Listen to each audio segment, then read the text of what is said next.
It is my great pleasure to welcome you here at the University of Neuchâtel, the NCCR on the Move, for the second lecture of this spring series that we have here at the University of Neuchâtel. And tonight we will address one very controversial and much debated issue, at least before the pandemic, I guess. Which is the return of young European women, in this case, in Europe, young European women who had joined Daesh or ISIS in English during the 2010s. And while much of this debate has focused on normative or legal questions, the questions such as should we revoke the citizenship of these persons and also forbid their entry into the territory, or should we just rehabilitate them and repatriate them in the host society. Tonight we will take a step back and look at the debates, the kinds of discussions around the stories that journalists, that media, how they narrate these histories of young European women who wanted to come back actually to Europe. And to bring in such an analysis, I have the great pleasure of welcoming Anna Korteweg. Anna is professor of sociology at the University of Toronto. Her research focuses on the problems of immigrant integration and how they are constructed at the intersection of gender, religion, ethnicity, and national origin. And in particular, she has applied this critical framework on immigrant integration around debates on the place of Islam in European and also Northern American society. So tonight she will continue this reflection with her lecture on the discussion around the citizenship revocation and rehabilitation of young European women who joined ISIS. And to discuss her presentation, I have the pleasure of welcoming Matteo Gianni, who is professor at the University of Geneva and also a project leader here at the NCCR on the Move. In my view, he's the ideal candidate to discuss his presentation because, I mean, his research focus, he has a focus on very similar objects, very similar topic, multiculturalism, but also the presence of Islam in the Swiss and European society, but from a political theory perspective, and I think this can bring insightful exchanges on that with different perspectives.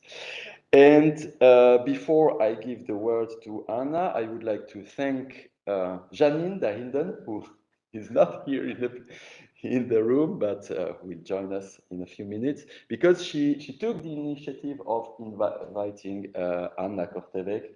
So thank you very much, Janine, for having invited Anna Korteweg to speak here tonight. So Anna will be speaking for about 45, 50 minutes. Oh, 45. Yeah, let's see, we can be flexible.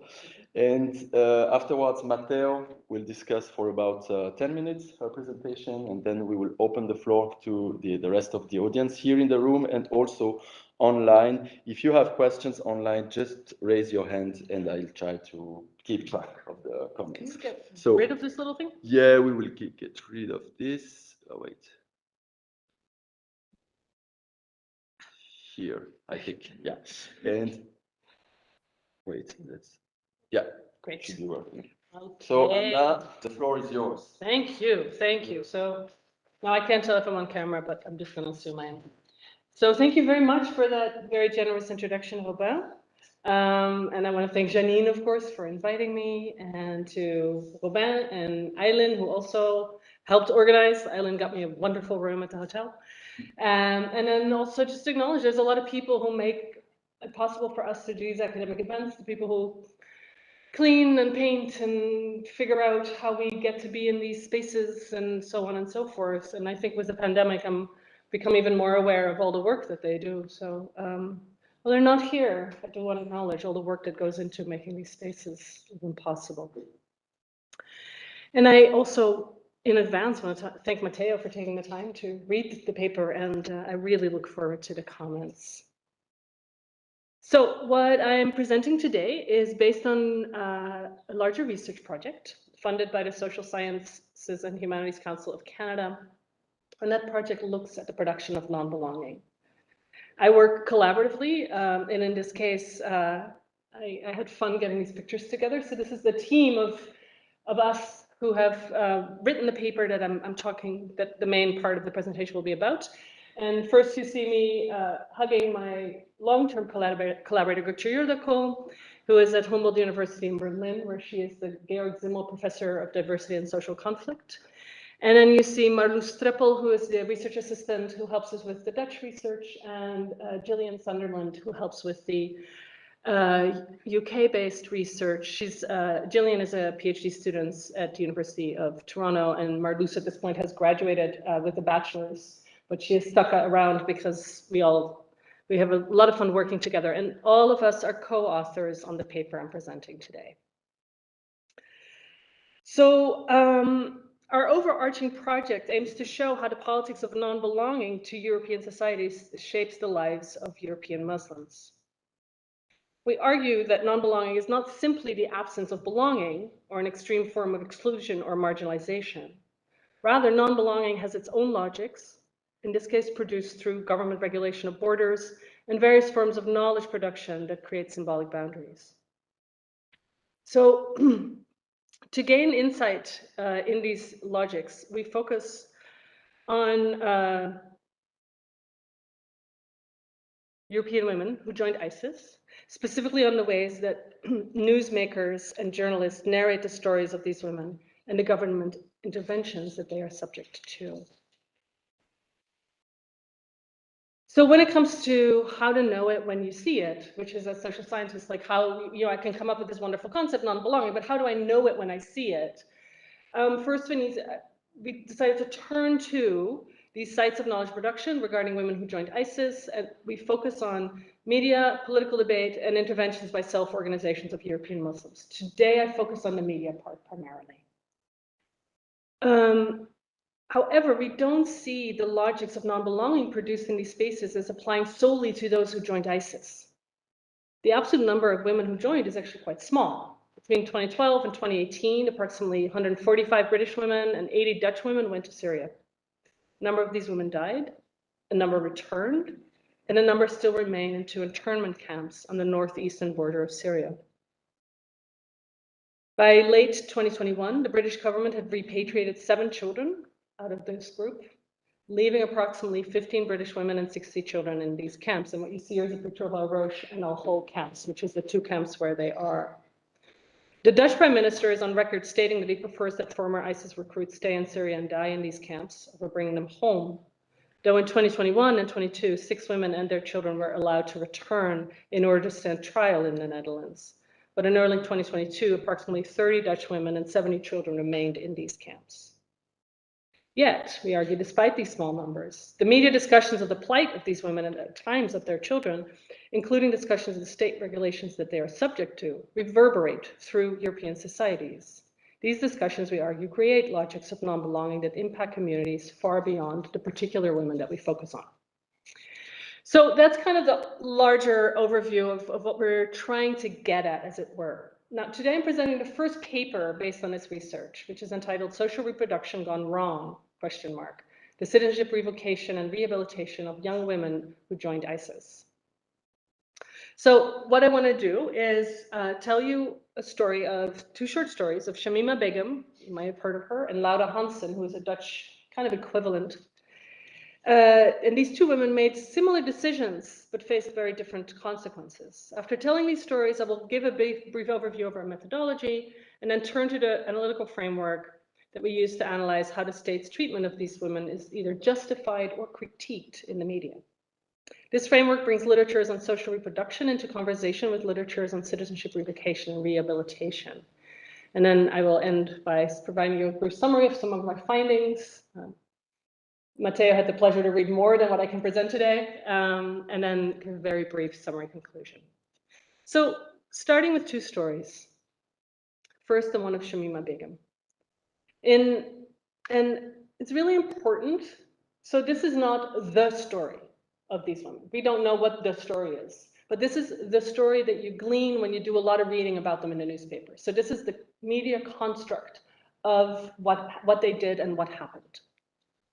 So what you learn from reading newspapers is that in 2015, British national Shamima Begum was 15 years old when she, together with two friends, took a plane from her hometown of London, England, to Istanbul in Turkey to travel onward to territory held by the Islamic State in Syria, or ISIS. She had been radicalized online and in conversations with friends, and the British police had noticed her radicalization, but had failed to act on signs of her decision to leave. In particular, there's this British program called Prevent that imposes a lot of surveillance on particularly Muslim youth. And so the police had picked up on some clues. Another woman had gone to Syria 4 months ago from her class.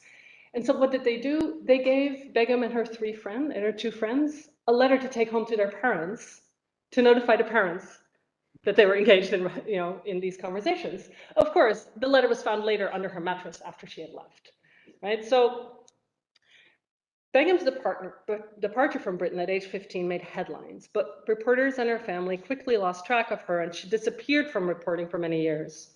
Then in early 2019, and that's the picture you see on this side, Anthony Lloyd, a Times journalist, found her 9 months pregnant in a camp on the Syrian border. She was in Al Hol at the time.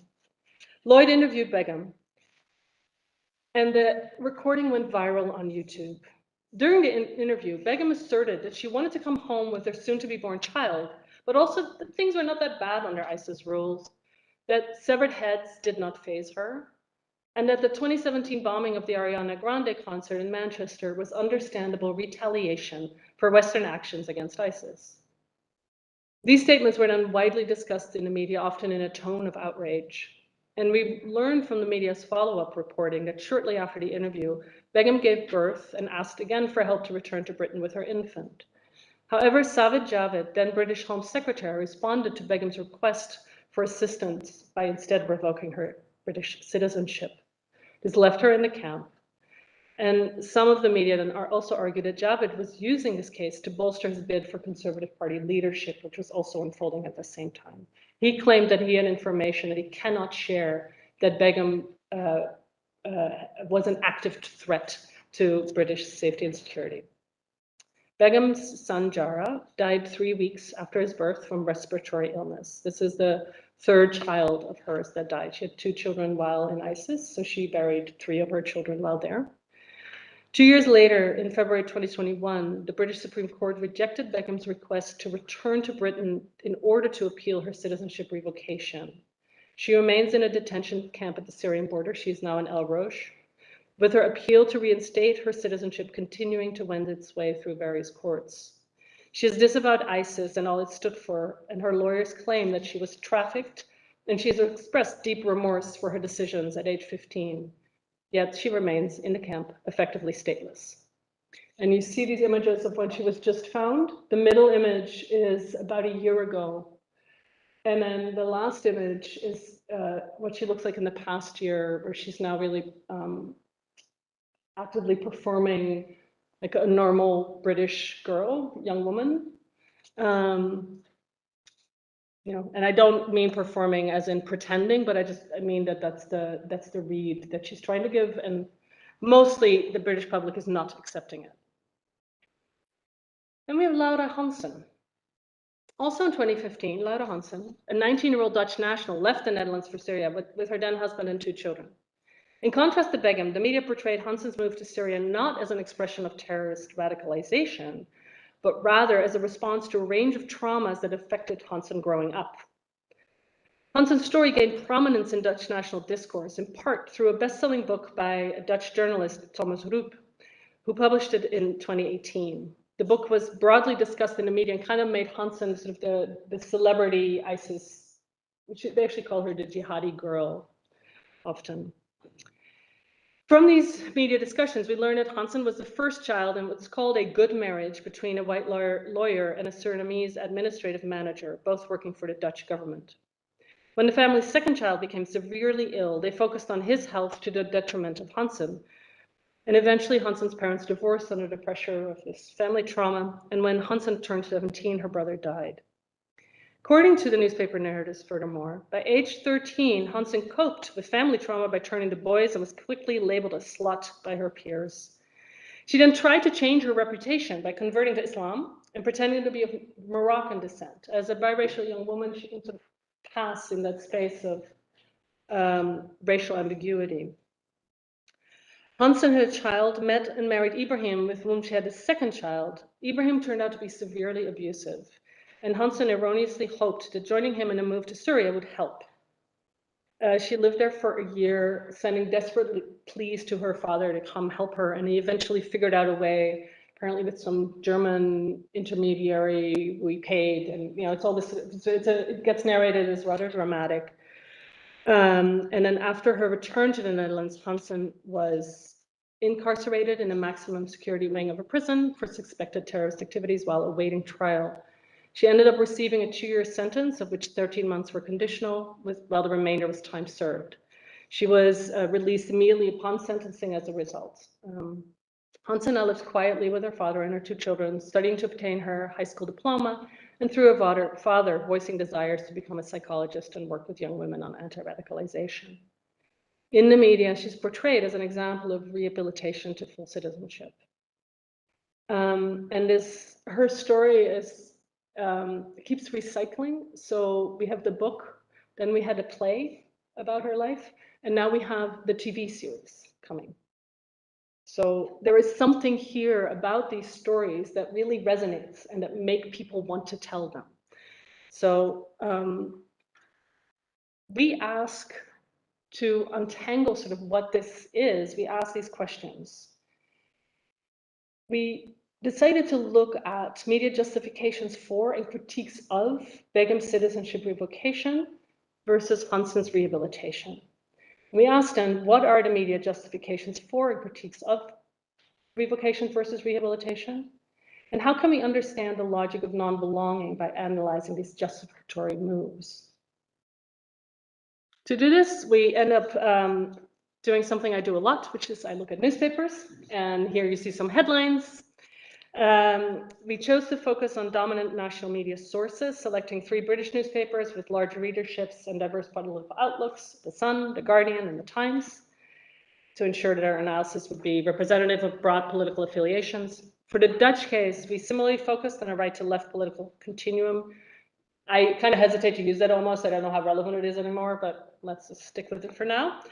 In the Holland, we have 5 newspapers, Telegraaf, Algemeen Dagblad, NRC, Trouw, and the Volkskrant, again offering a diverse range of political approaches to these cases.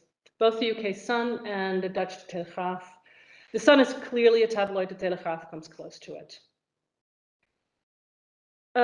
For each country case, we gathered all articles on Shamima Begum that are published in the UK and all articles on Laura Hansen that are published in the Netherlands for the period of 2015 through 2020.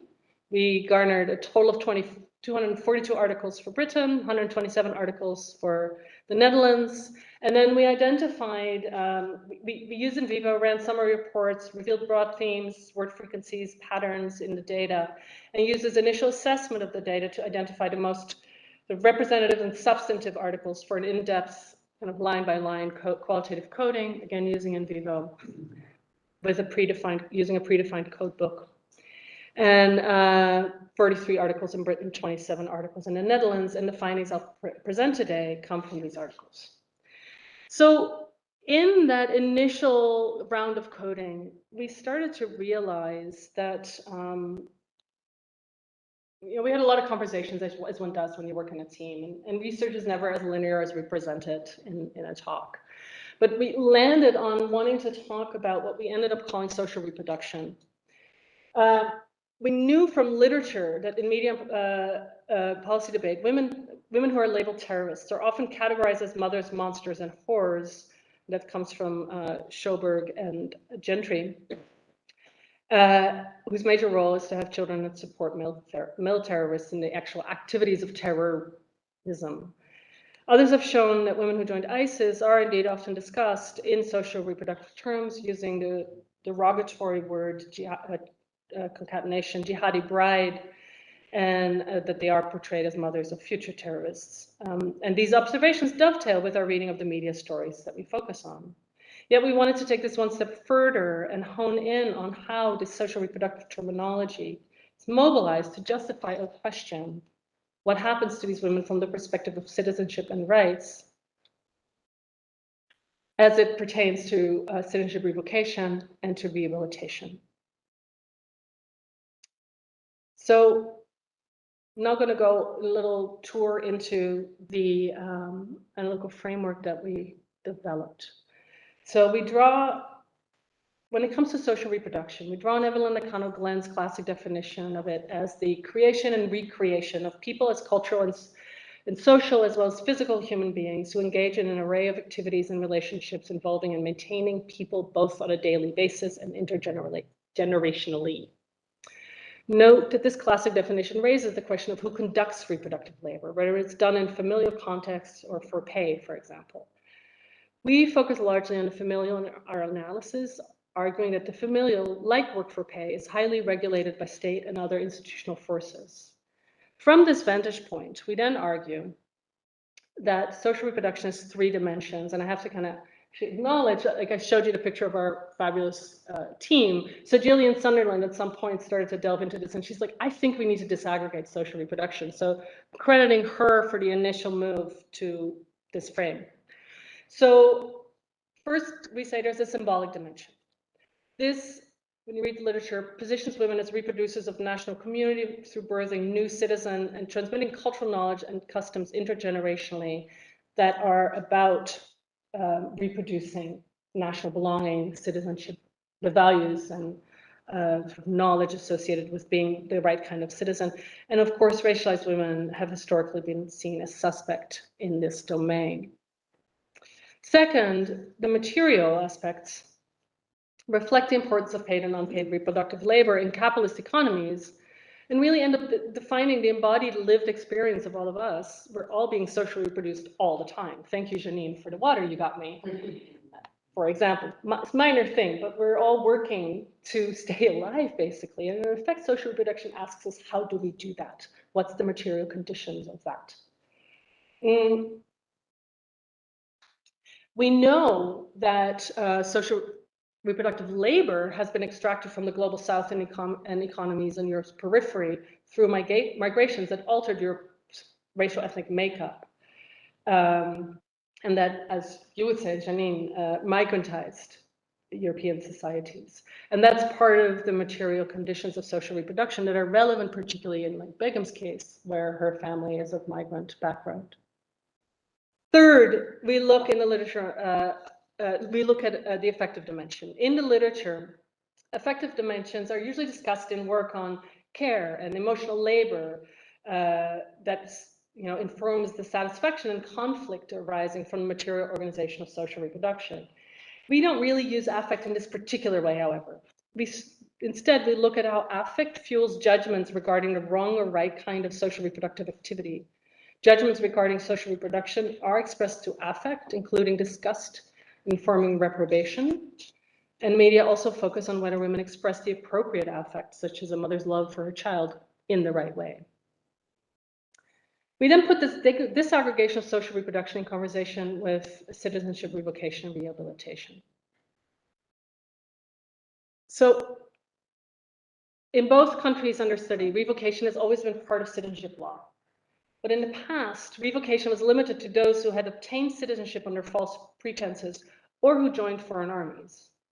Post 9/11, revocation has become part of the regulatory arsenal of states wanting to curtail and control terrorism. Revocation in Britain can be imposed if it is, and I quote, conducive to the public good, end quote, of those who have a second nationality. In theory, only dual nationals can have their citizenship revoked in line with international law that prohibit rendering someone stateless. In the Netherlands, if you're a dual national and you're criminally convicted of certain terrorist acts, you can have your citizenship automatically revoked. And then since 2017, a criminal trial is no longer necessary if the person whose citizenship is revoked is abroad. And that clearly pertains to people who joined ISIS or other movements like ISIS.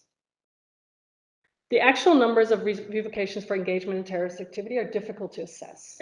Governments do not habitually provide detailed statistics on this. In 2022, the British Home Office claims that between 2010 and 2018, on average, 19 people a year had their citizenship revoked for reasons of the public good. Yet others have pieced together different numbers, ranging from 5 in 2012 to a high of 104 in 2017, which is the height of ISIS and people about to return from ISIS territory. Dutch government statistics lump revocation in with people losing citizenship due to taking out a different nationality, which the Dutch do not allow in principle. A government-commissioned assessment of 2017 changes in the law indicate that since it was made easier to revoke citizenship, involuntary revocation was begun in 21 cases and with 14 resulting in an actual revocation. Neither country produces statistics by gender or race, though some research suggests that men are predominantly at risk of revocation, but there are certainly cases of women that we know of. While others have argued that citizenship revocation has become a political strategy that racializes Muslim persons in the European context, the cases of Begum and Hansen highlight the gender dimensions. In terms of analytically understanding what revocation does, we understand the state's power to revoke women's citizenship as the ultimate curtailing of women's engagement with social reproduction in the context of their national communities, or the prevention of reproducing undesirable citizens. In making this connection, we draw from Audie Macklin, who has aptly labeled revocation a form of political death, and from Matthew Seat, who discusses it as an exercise in sovereign power. We also see revocation as part of the securitization of Europe's Muslim citizenship, where the link between being Muslim and being terrorist is made easily and renders people subject to surveillance and the threat of losing citizenship status. Then on the other end of the spectrum of state power and social reproduction, we encounter the possibility of rehabilitation, a concept that comes to us through the study of punishment. And in contemporary punishment practice, the focus on rehabilitation is sort of informed by a neoliberal emphasis on restoring oneself to a prior state of being a contributing member of society, as work of Goodman and Rayner and Robinson shows. In the case of women who joined ISIS, this restoration of the self suggests that a need to express a capacity for engaging in forms of social reproduction that is symbolically, materially, and effectively in line with dominant ideals and practices. Now, if you were paying attention, which I'm sure you were, you might say you don't have a story.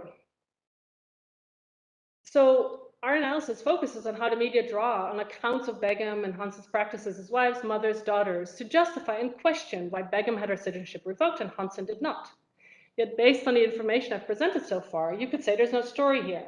On the face of it, you could argue that the answer is simply that under international law, revoking citizenship cannot leave someone stateless. Begum had access to Bangladeshi citizenship through her mother, who was born there, while Hansen only had sole Dutch citizenship. And this is why one got to return and be rehabilitated, and the other had her citizenship revoked. It's a little more complicated. Begum's access to her second nationality is questionable.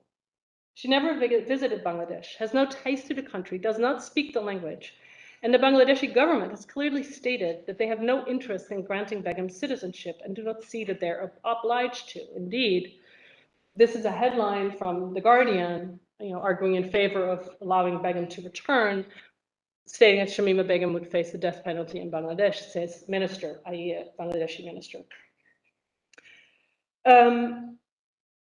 Furthermore, since Begum failed to apply for Bangladeshi citizenship before turning 21, she's no longer eligible to do so, according to Bangladeshi nationality law. So Begum's revocation of British citizenship ultimately rendered her stateless. She's effectively stateless in the camp. For cases like Hansen's, Dutch courts have ruled that the Dutch state is under no obligation to assist its citizens in returning from ISIS territory, which is why Hansen's dad arranged everything. The Dutch state has indeed left Dutch women in the same camp where Begum resides, only recently assisting a few women and their children in their return, as I mentioned earlier. These tensions in the interpretation and application of law create openings for media discussions of the rights and wrongs of revocation and rehabilitation. While we don't argue for a causal link between media accounts and legal outcomes, our analysis shows that the media frame judgment about revocation and rehabilitation through appeals to these young women's social reproductive practices in gendered, racialized, and class-based ways. I'm now going to give you some of our analysis of the actual data. So first, I'd like to show how media representations filter Begum's and Hansen's choices and actions through this social reproductive lens. This comes to the fore in accounts of Begum, the portrayer as a young woman who became the wife of Jago Riedijk, her Dutch husband, while in Syria. She then became mother of 3 children, and very rarely she's portrayed as daughter of immigrant parents. Hansen is similarly described as the wife of Ibrahim and mother of 2 children she took with her to Syria, and unlike accounts of Begum's life, Hansen's position as daughter is foregrounded in the extensive reporting on her father's rescue and her difficult childhood and adolescence. Media interpret Begum's decision to join ISIS as a desire for marriage, which sort of then also has this tinge of it being inappropriate since she was young and since she went to marry an ISIS fighter. Indeed, this headline says Begum knew well she'd marry an ISIS fighter, but she and her pals went to the ISIS-ruled territory to do. Another headline describes her as a quote-unquote bride, accompanied by the claim, "I was brainwashed," speaking to attention in media reporting between seeing women like Begum as, and I quote from work by Shireen Razak, duped by their men or terrorists in their own right, end quote. In accounts of Hansen's decision to join her husband into going to Syria, Hansen is described as trying to stop the abuse her husband subjected her to by moving to a place where things would be better for them, which you can sort of understand as an extreme form of being duped. Okay? Persistent descriptions of both Begum and Hansen through terms like ISIS bride, jihadi bride, which are derogatory, particularly jihadi bride is quite derogatory, line up with research that shows that dominant media portrayals of women associated with terrorism focus primarily on their familial roles.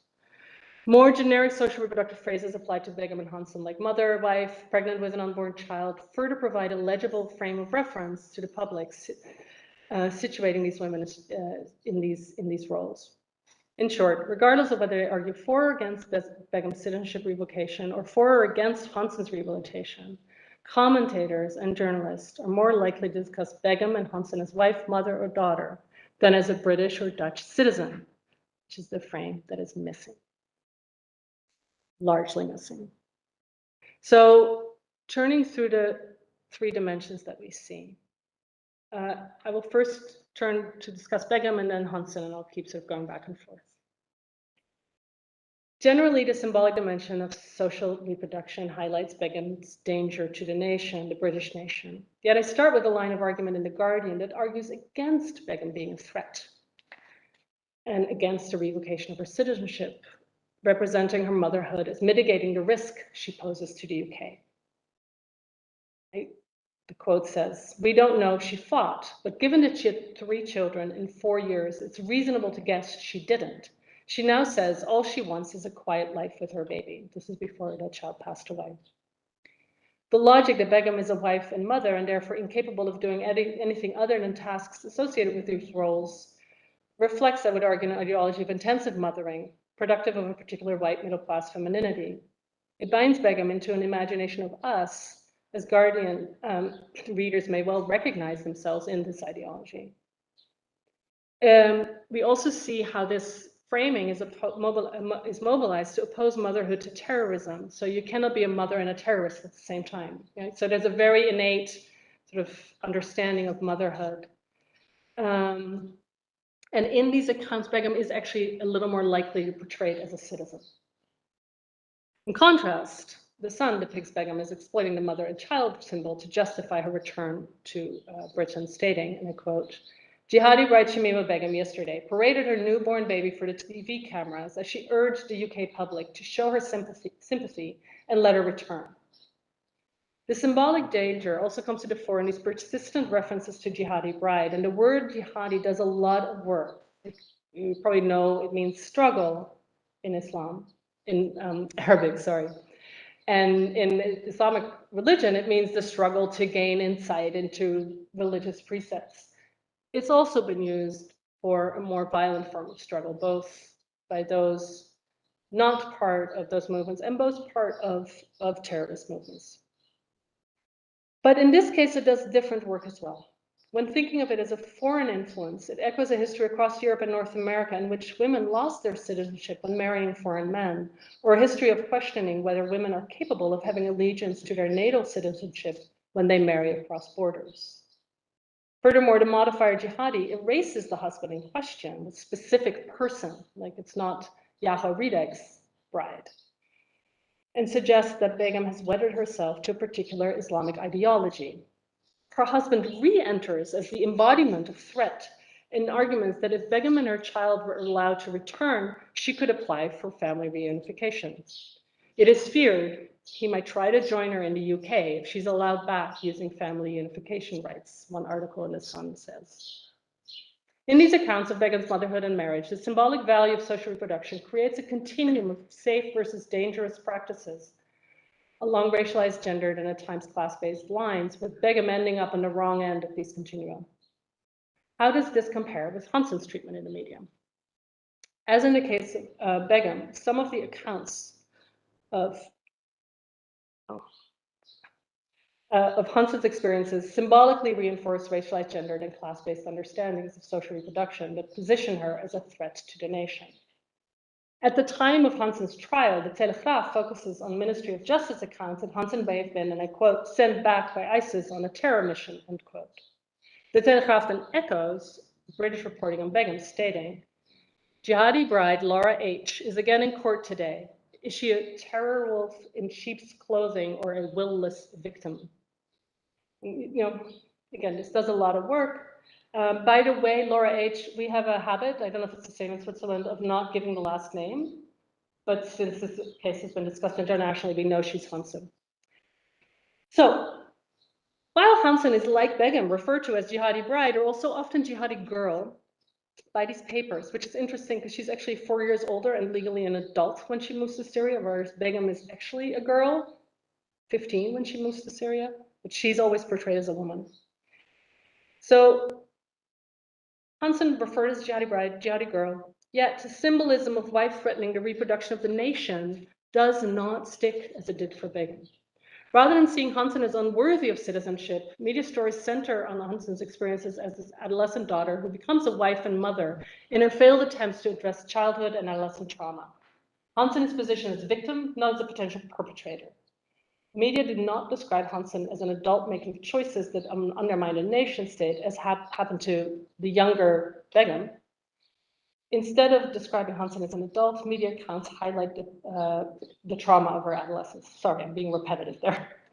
In a review of the book written by Rube, the Telegraaf again writes, the tragedy begins when the half-Surinamese Laura H., 1995, enters puberty.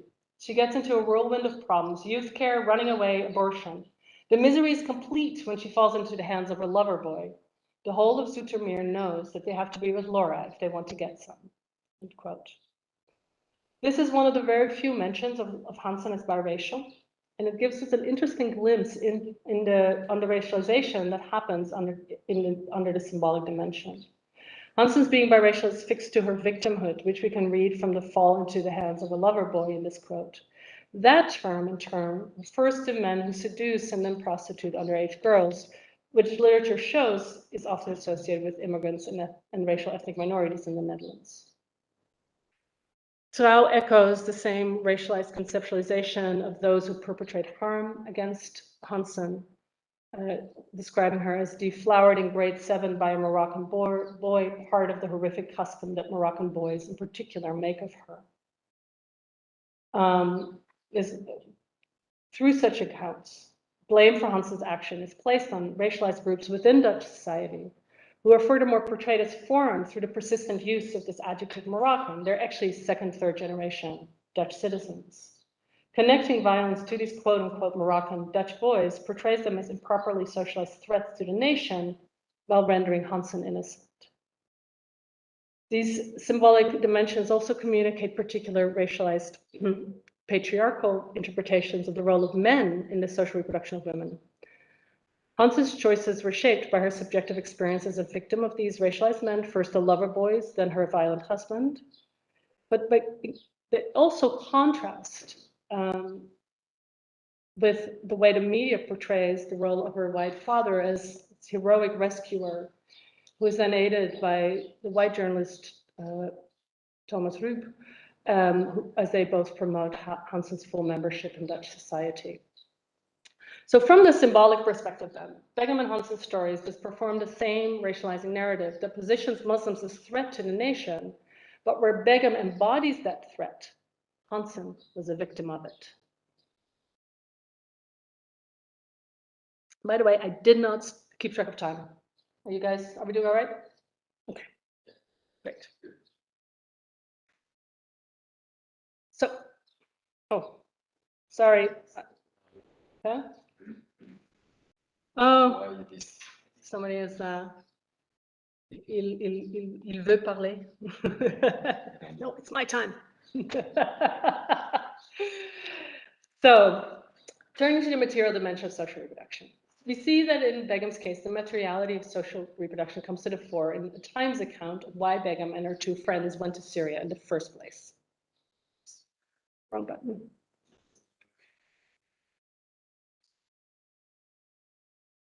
It's because I have a typo in there. It's like refusing to work now. So Couldn't be working. Yeah, great, thank you.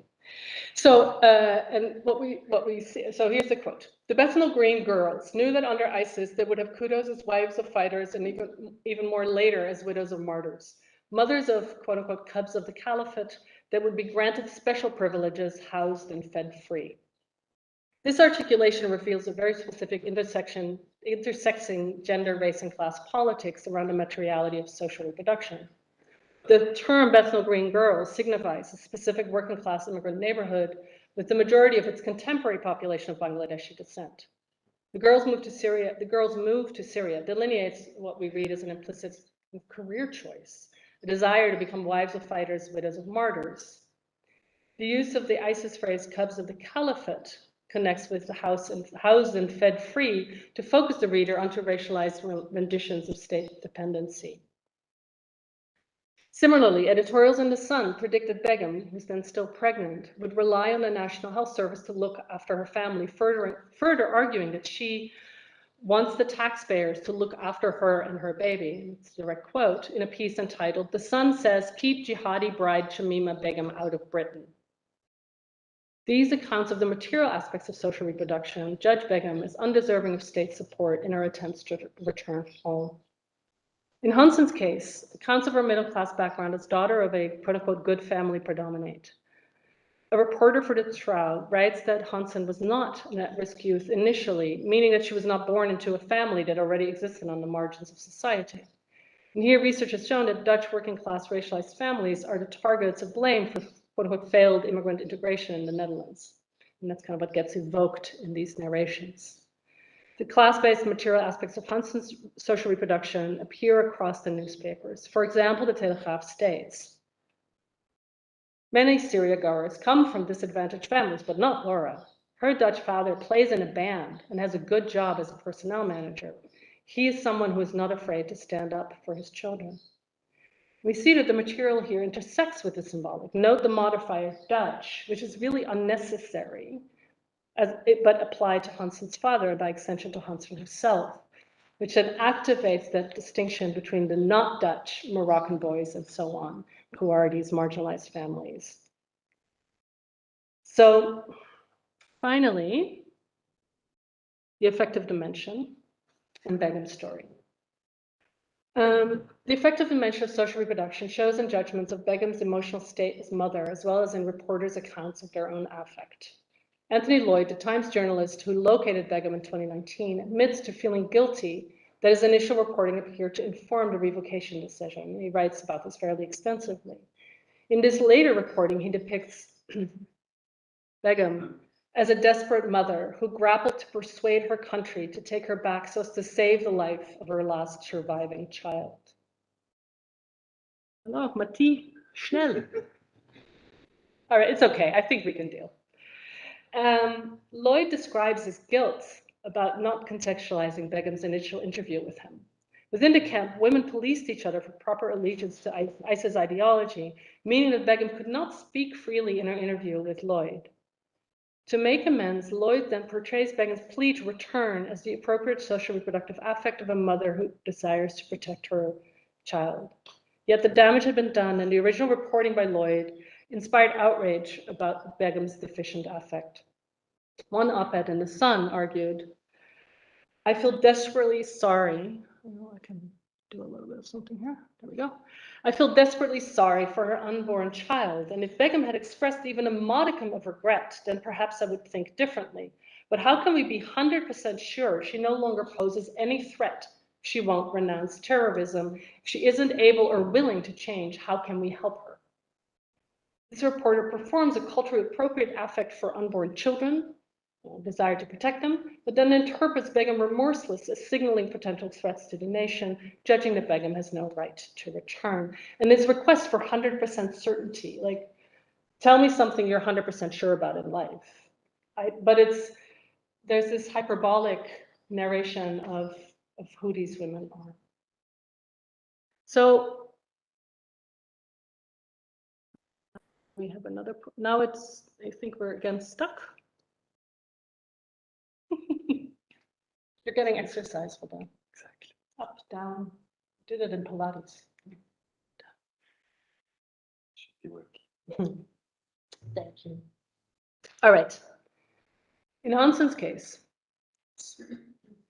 the affective dimension is mobilized in accounts of her social reproduction's daughter, with her mother arguing that Hansen, and I quote, "may never have been able to handle the blow of her brother's death properly," end quote, which then resulted in her being, and I quote again, "brainwashed by her husband," end quote. Readers are also invited to feel for Hansen and his wife in descriptions of the trauma she endured during her time in Syria. And this is actually not the worst quote. There are some even more vivid ones.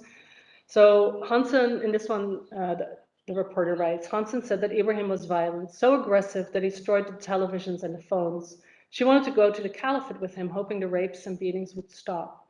His Muslim brother, she believed, would not allow that.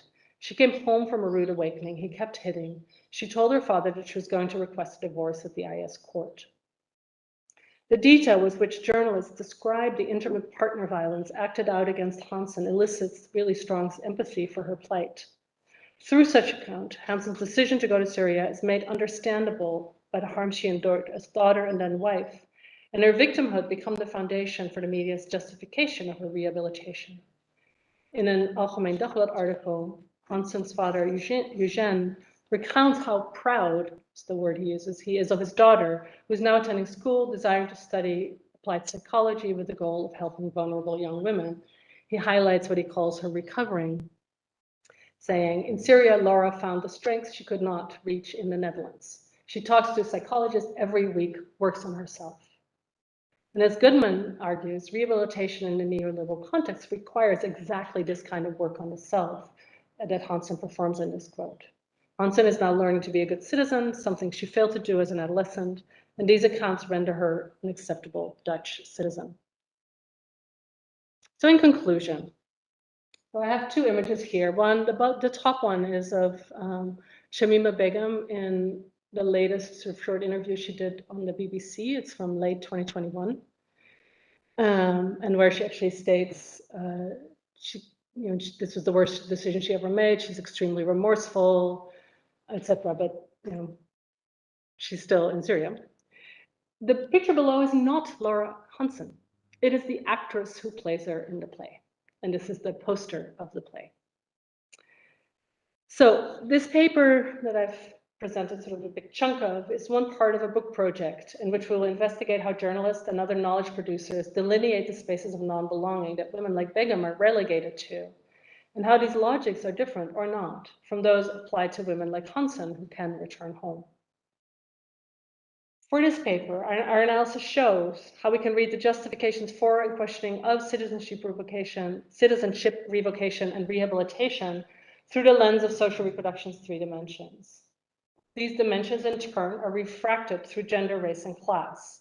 Indeed, our analysis suggests that the ways in which class gives meaning to gender and race makes a critical difference in how news media discuss the 2 cases. Once Hansen can travel back home, she gets sucked into the machinery of prison and rehabilitation that matches her status as the whitened child of highly educated, successful parents. A good mother to her children and a contributing citizen who is depicted as wanting to help to de-radicalize Dutch society, Hansen's social reproductive labor is encouraged. By contrast, Begum is the eternal immigrant, never fully arriving on British soil, always vulnerable to the revocation of status, while her children are portrayed as cubs of the caliphate. The discourse surrounding both cases is reflected with larger gendered, racialized, and class-based processes of defining the meaning of citizenship for Europe's Muslims through social reproduction in contemporary European nation states. Thank you, on behalf of my co-authors, for listening.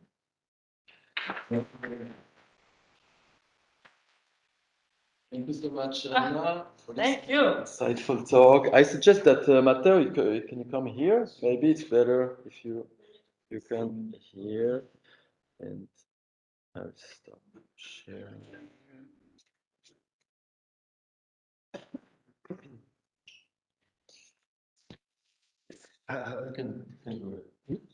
Tu me dis après 7 minutes?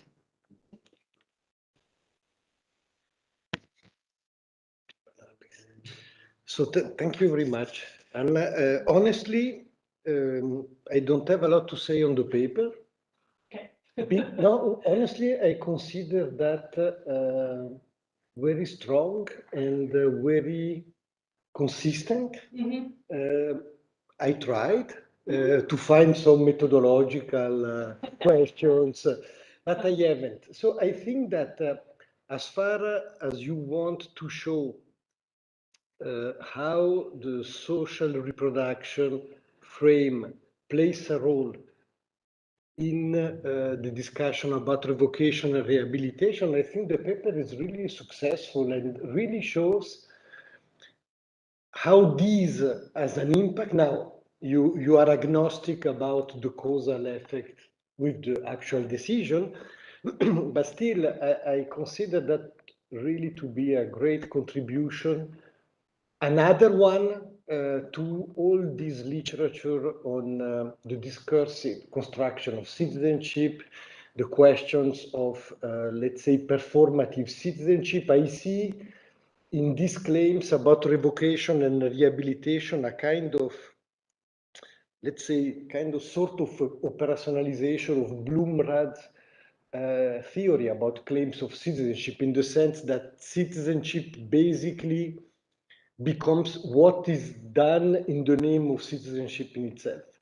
So this discursive element explaining how this logical inclusion and exclusion perform actual exclusion and inclusion, I think it's really important, especially from where I'm talking, namely in the political theory perspective, that we are a little bit lazy in discussing about this aspect of citizenship. And I would say that 89% of people addressing from a political theory perspective citizenship will do through the understanding of the legal aspect and of rights in themselves. So I think it's very much important what you are saying, in the sense also to understand how this trend that Schinkel discussed in the Netherlands about the moralization of citizenship. So when citizenship becomes more than a status and a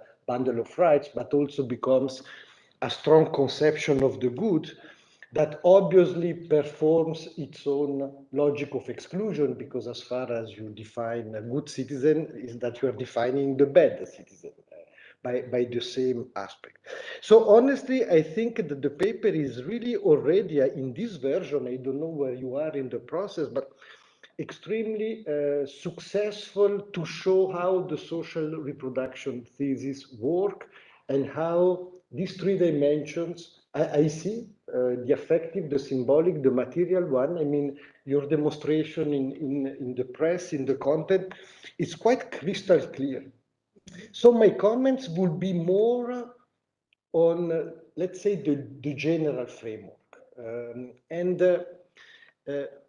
I would have basically 4 or 5 questions, but Robin will tell me if I talk a lot, like always, but he's used to. The first will be the specificity of the case. You did, I did a little bit. I mean, there are several researches about how figures of otherness are created, especially with regards to the Muslim population. And therefore, this figure of otherness sanctions their exclusion for common belonging, for, let's say, fair citizenship, producing second-class citizen. We know a little bit these ways. We still have to understand the processes, and this is why this work is needed. But in a certain sense, we have a lot of literature. I'm also referring, I think you mentioned in the paper, the literature about framing Black African-American mothers as a parasite of the welfare state in the US. So we have a lot of examples of literature on, let's say, quiet and pacific individuals that at a certain point, they are categorized as enemy of something or as outlier of something. Here we are dealing with people who choose to join Daesh. And I wonder if this cannot make a difference in the analysis, especially talking about citizenship, because I totally follow your logic if we talk about common belonging or politics of belonging. I see how the nation defines, or how through this kind of discourses we can define the perimeters and the borders of the nation, who is here in and who is out. I see this.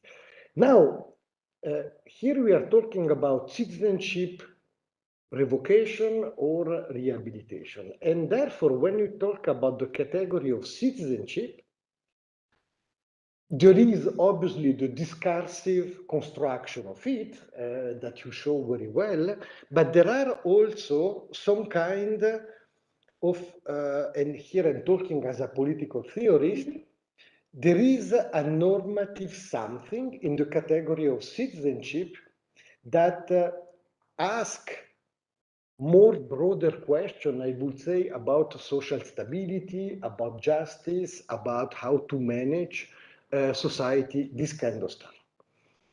So why I'm saying that? Because in a certain sense, I'm not very much surprised that if we take the ISIS issue and this movement of people going to fight there, that this might be considered a kind of stress test for citizenship regime. I mean, we are not in a kind of, let's say, business as usual. We are dealing here with something which is kind of specific. And so I was wondering, in a certain sense, assuming, let's say, the kind of constructivist, to make it short, approach that you follow on this kind of discourses, citizenship, how can you use the standard of citizenship rights without making it also a construction? You see what I mean? In the sense that there is, in the one hand, this kind of fluid discourse that crystallizes in some frames, but at the other side, there is this concept of citizenship rights. And you quote somebody saying, wrongly, in my view, but this is besides that citizenship is not right, but privilege. And here we start to have a problem. But still, The question is, are you surprised that these frames occurs when what is at stake is really the question of what brings a society together in a certain sense, which are the minimal requirements that we should respect as a citizen in order to make it functioning. This would be the political theorist question. So for me, the question is, first, do you think there would be alternative frames? I mean, the social reproduction one, I see it working really very well according to your corpus, but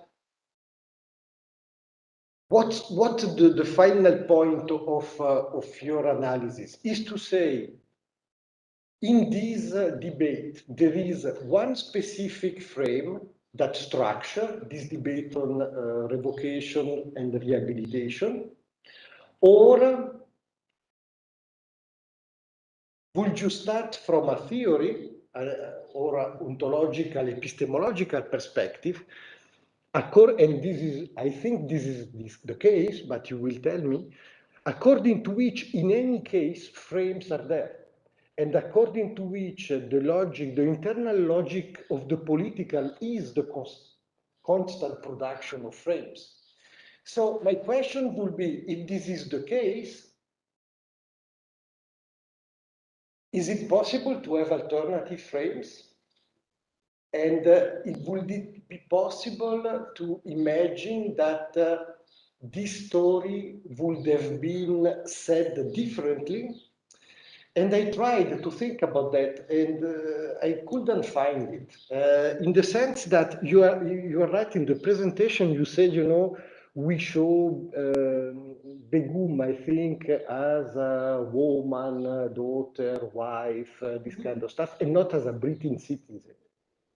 Now, yes, but which would have been the frame of the British citizen?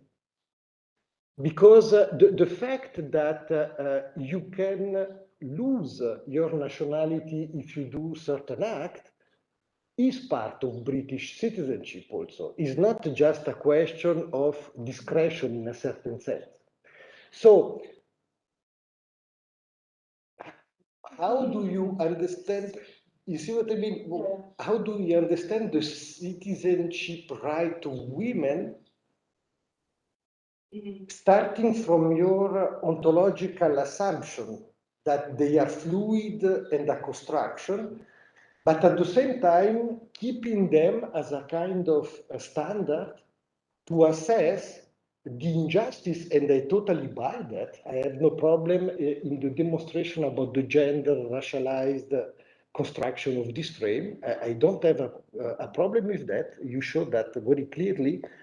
But still, once we have discovered that, what we do, if I can put that bluntly, can we just say, okay, this is a specific mobilization of this kind of frames, and I can show that revocation and rehabilitation cannot be understood without this social reproduction thesis, and then I suspend my judgment, or is there something more critical that you want to argue, and more in terms of justice, saying, but this might be the result of the whole book. Huh? No, I'm really expanding out from the paper because it's a kind of problem that obsessed me since years. So, given you are here, I take the opportunity to submit that. But the idea is it possible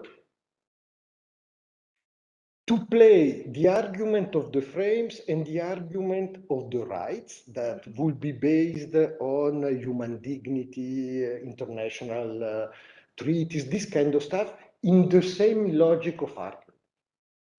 For me,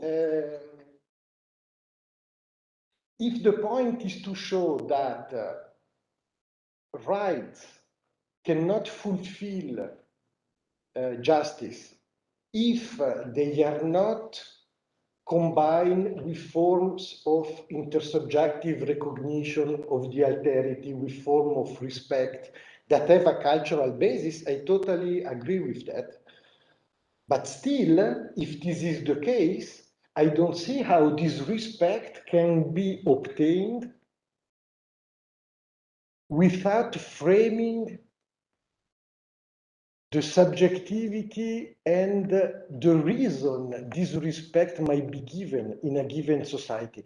You know, it's amazing because reading the quotes in that you present in your paper, I said this perfectly fits with the theoretical ambition of the paper, but at the same time, in some quotes, I was asking, but it's not a so bad question, actually, this one. The one, okay, I totally agree with your 100% sure, it's a little bit too much, okay. But still, to ask somebody, you know, I mean, I prefer not explode, going to work than exploding. So please, I would like to have some elements showing that you change your mind, socially speaking, not analytically, not philosophically, but in terms of political management, I don't think is a necessarily bad question in a certain sense. Now that this question performs exclusions and as a kind that we might call in political philosophy perfectionism, asking people to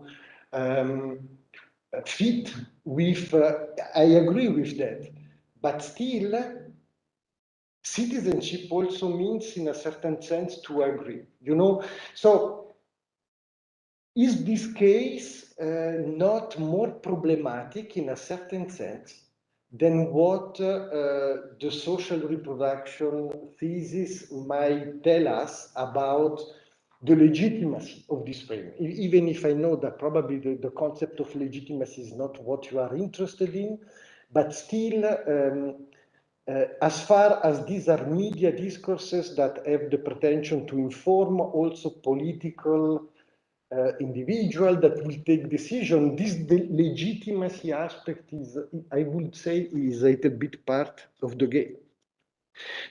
Obviously, in another paper, I was curious about, you know, I don't know if research has been done, but I was thinking it would be nice to see how European female terrorists were framed, Rotterdam Fraction, Brigate Rosse, by the press. And this would be great to see this kind of racialization, you know, if the question of the origin is never mentioned, and probably this would be a robustness check to show that here with Muslim, we are really in another planet of this kind of logic. But obviously, I mean, this is not a suggestion for this paper. This is more, I don't know if there is secondary literature you can just mention to show the distinction.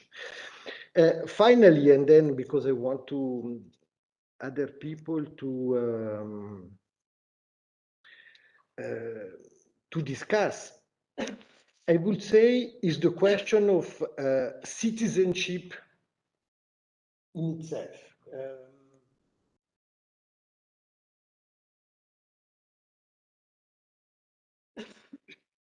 Would you think that for you, let's assume that we take your paper and we replace citizenship by nationality.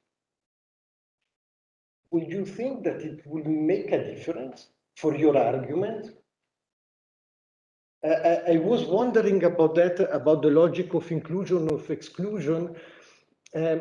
If the question is really a little bit Narayan, this kind of literature, the question of belonging to the nation in a certain sense, and the question to belonging to citizenship. So in many cases, the two go together.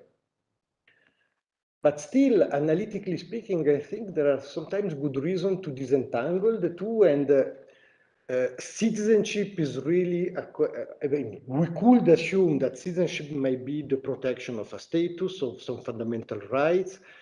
If we are reached to the conclusion that for this British girl is a political death, this is really something that concern very strongly citizenship as not just as a category of analysis, but also about the way to organize decently a society. Now, if the question is more the being part of the nation in order to be included enough to get a citizenship right, let's put it in this way, I could imagine that this logic of social reproduction will function in the same way, basically, contribution to the nation, give birth to kids, to populate the nation, this kind of stuff. So if the answer will be yes, perhaps if I use the nation and the arguments hold, so for me the question will be, what is don't you think that you should expand a little bit more the conception of citizenship? That is something that might be a little bit different in terms of justice, because I have the impression that you consider all these unjust. Perhaps I'm wrong, but that you have a problem, and I think is a good problem, that racialized understanding and gender-based understandings go against some kind of forms of equality. So if we go from the critical analysis, and for this I have really nothing to say, to the more, let's say, not solution, but to the more prospective move to try to envision, but could we have had more friendly frames in terms of frames producing more just decision, if I put that in this way. These might entail some kind of discussion about what are citizenship rights in themselves and how they can be stable in a so ontologically unstable approach, you know, because revocation, rehabilitation are the products of, I imagine, judges to discuss, to perhaps use the same kind of frames, this kind of, you know, you start to have an idea about if you want to do something, and then perhaps you go to look to the legal reason that can uphold your decision. So I imagine that these frames are part of even a specialist discussion.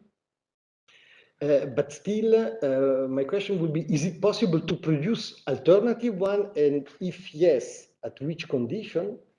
Or are we condemned to fight against the frames that seems to us the most disgusting in a certain sense in terms of justice, etc.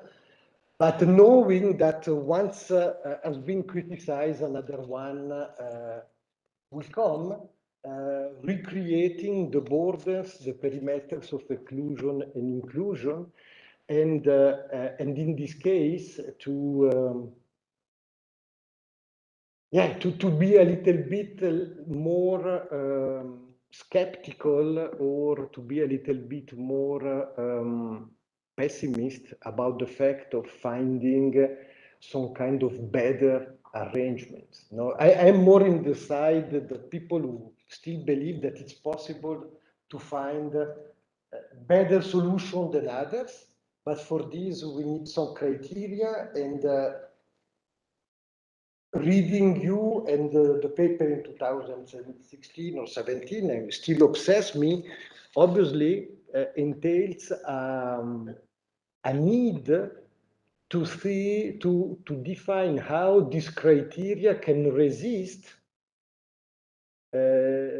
these ontological assumptions about the fact that fixity doesn't exist. So how to find some kind of minimal, fixed and just modalities to cope together in civil society, knowing that this fixity is part of the political and is part of the game. And I would say that citizenship may be this space or minimal fixity, always submitted to discussion, negotiation, resignification, but still that grounds some kind of basic resources and basic values about how a society can do. And in this case, I'm not surprised that a debate on revocation and rehabilitation occurs, because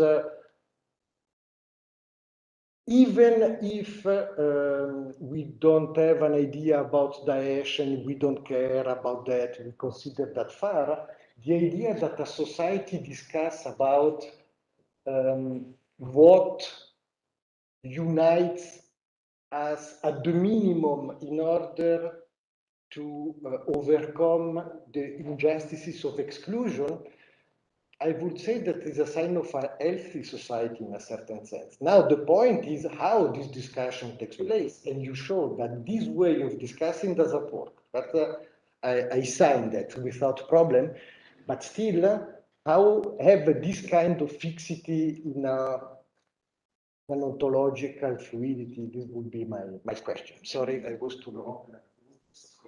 Thank you very much, Matteo. These comments. Maybe I think. Do you want to quickly shortly react on a few things? Maybe. It wasn't too long, so I think it's easy to. Shortly. You can just come here, and afterwards we will open the floor. So there's, I mean, there's so much that you're saying, and I love actually.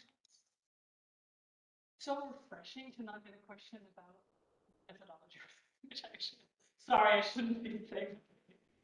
You know, I see that as tools. It's kind of like, you know, if you're a chef, you don't want people to go, what knives they eat?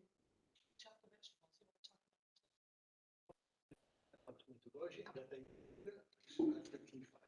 Right, that's, yeah. So what I see you grappling with, and I'm typing, I'm thinking, and I'm like, we speak a different language, and if you put your finger absolutely on it, like, then where's justice in? And then and you're also absolutely correct that I do adhere to an understanding of everything.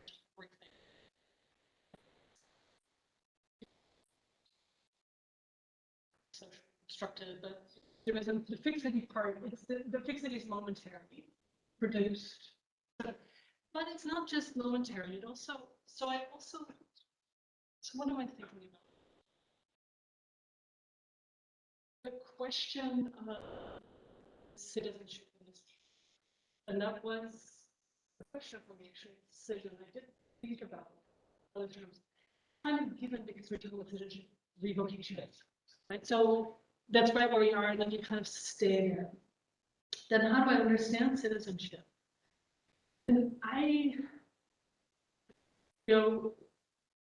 some point, right, with actually Irene and Gertrude's paper on citizenship and immigration, where we had a brief discussion on what do we put under it. So we said status, rights, participation, belonging.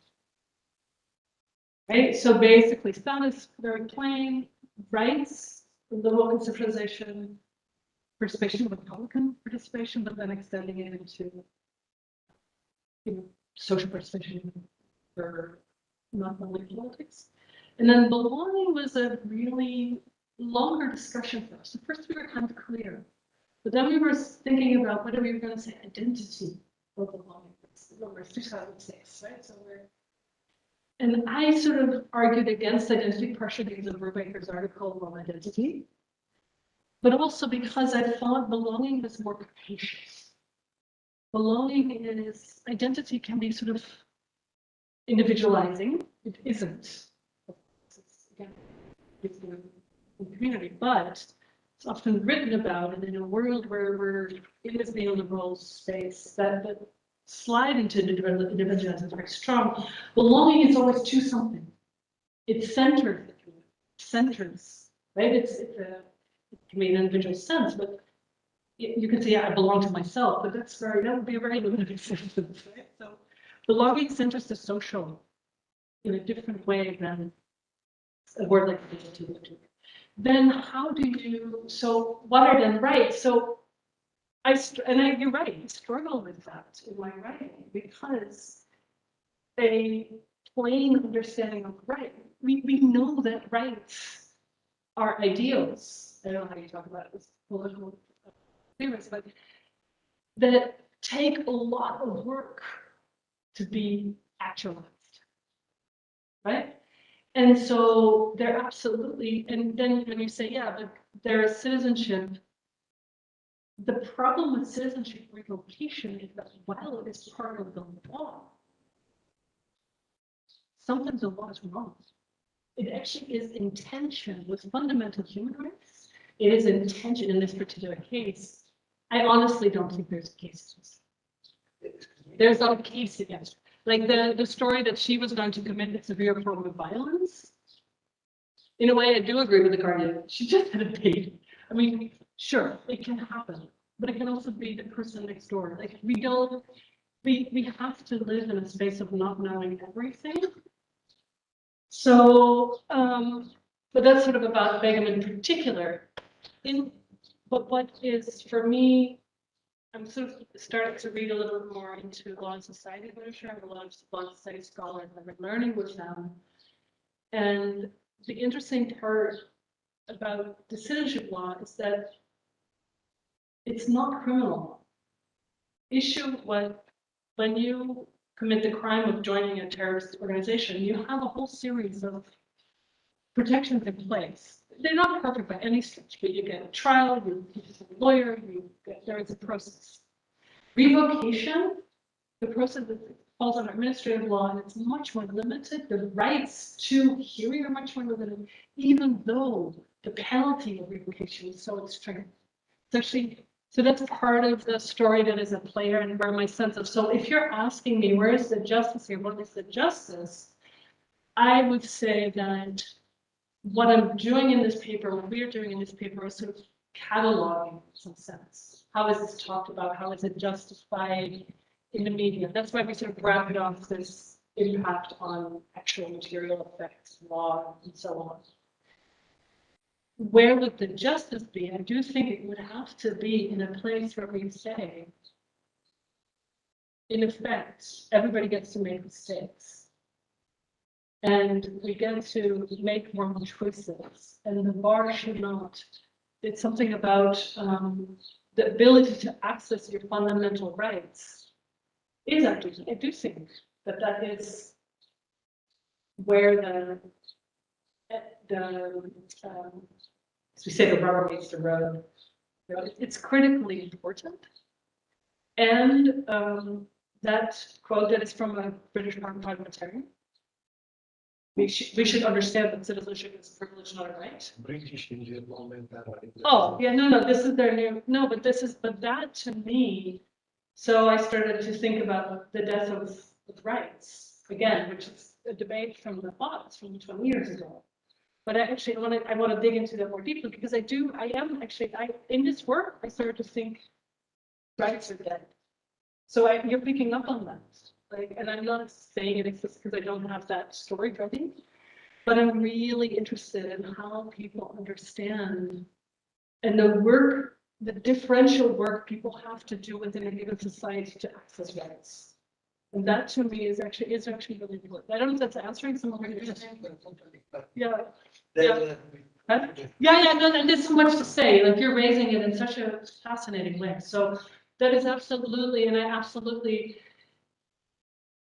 you know, I agree that the risk of, you know, violence that when we is something to think about. And I actually, another comment you made, which isn't in the paper, but we've talked about it, that we want to talk about more. When I say we, it's mostly Gretchen and Gillian, where Luce is unfortunately leaving the project. But I've always thought of it as the people who joined ISIS, and I'm really fascinated. You all say Daesh, right? So in Switzerland, you say Daesh. Yes. You know, it's the derogatory. In French. In French, exactly. So Daesh is the derogatory term. In Arabic, it actually, you know this? You know, I tell you stuff you already know. No, so in Arabic, Daesh sounds, I believe it kind of sounds like almost the word for shit. So it is an abbreviation of the initials of ISIS, you know, Islamic State in Syria, etc. It's an abbreviation like ISIS is, but it also is like a derogatory word in Arabic. So we actually we spent some time thinking, do we say IS, do we say ISIS? And we ended up saying ISIS is a more common thing. Anyway, having said that, so joining ISIS, I very much see as a statement of non-belonging on the part of women like Beno. Less so Hansen, I do think she wasn't as invested in ISIS, more invested in her marriage. But women and men who joined, I think it was absolutely a statement of we are rejecting belonging to Britain or Holland or so on. And then, but then the question is, at what point do you then say, fine, you know? And in a way, I question whether, and there's a second piece to it. So non-belonging is articulated in joining ISIS. It's the European states who don't let women repatriate and men either. All other states, Central Asia, etc., are letting people repatriate. And we are leaving our rejects in these camps. And it's a lot of work to maintain. We're basically dumping the work of the people that were born, bred, and raised here, who made, I believe, horrible decisions and did many times horrible things. But when it comes to breaking the law, we have a process for it. It's called trial, it's called prison. You know, and we may not agree with that either, but we have processes in place that we're denying these people to enter.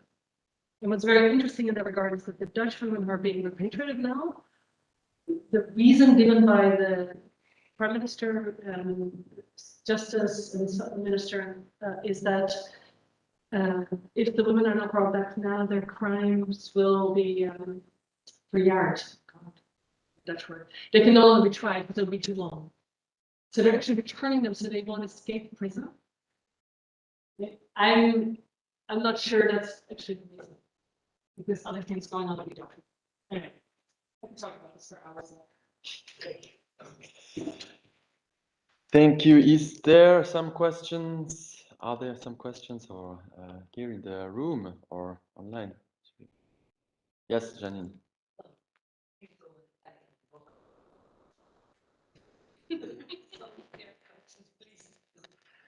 Just have one just came to my mind regarding the whole debate also about citizenship and whether it's not just like the inverse case of debate that we have about deportation as well.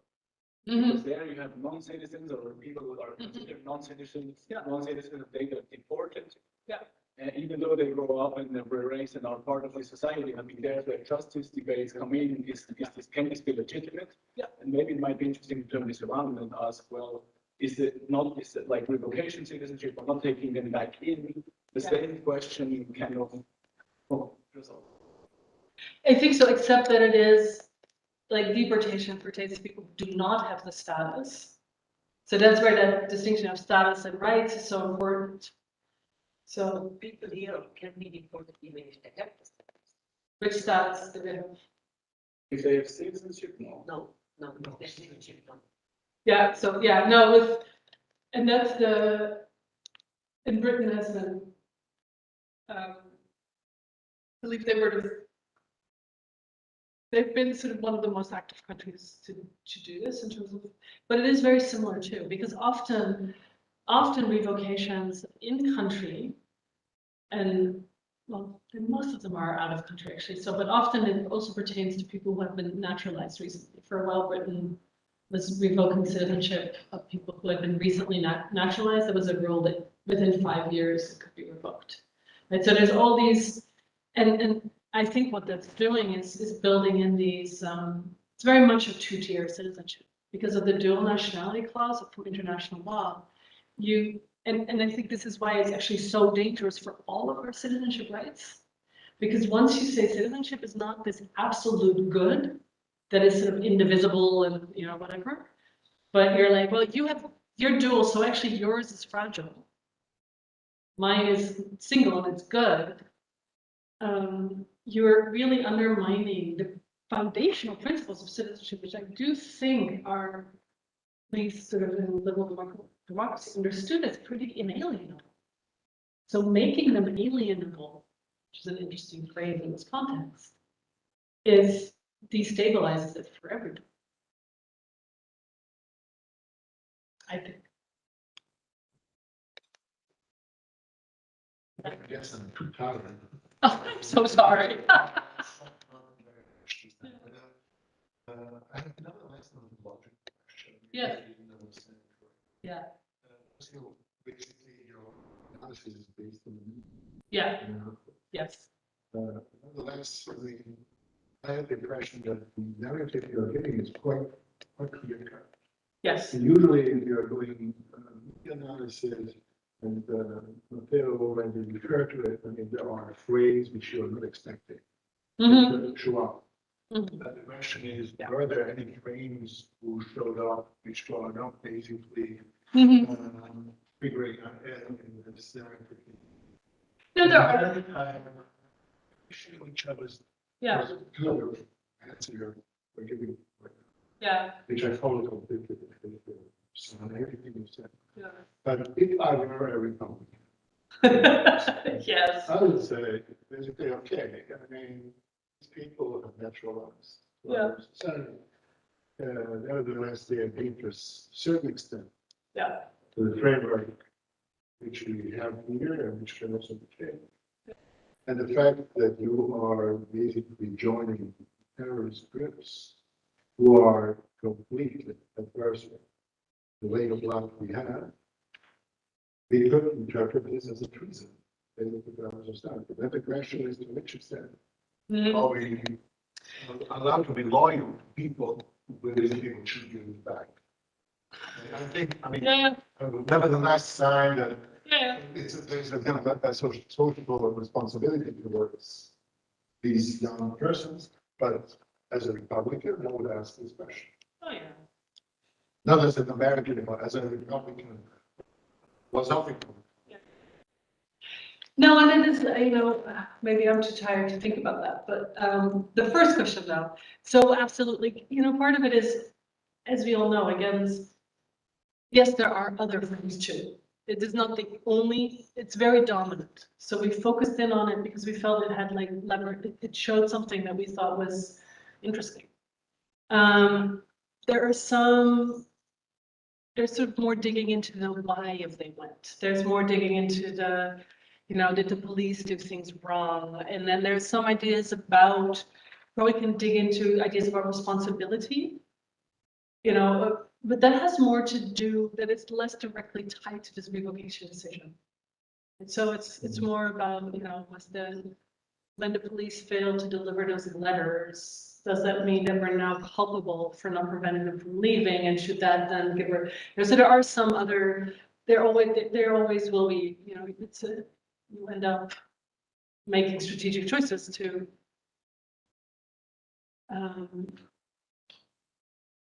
like we in effect want to show how this symbolic material and effective dimensions, how they function to create these dimensions. They're so, it kept coming back. It's like, man, this mother, wife, daughter, like what's going on here? But I could have teased out the few times that we get citizenship more explicitly. And I could, and then it's frankly, you send it to a paper, it's 9,000 words, so what, so some of that is there. I don't think that anything is there that would radically alter the kind of claims about culpability and understanding. In terms of,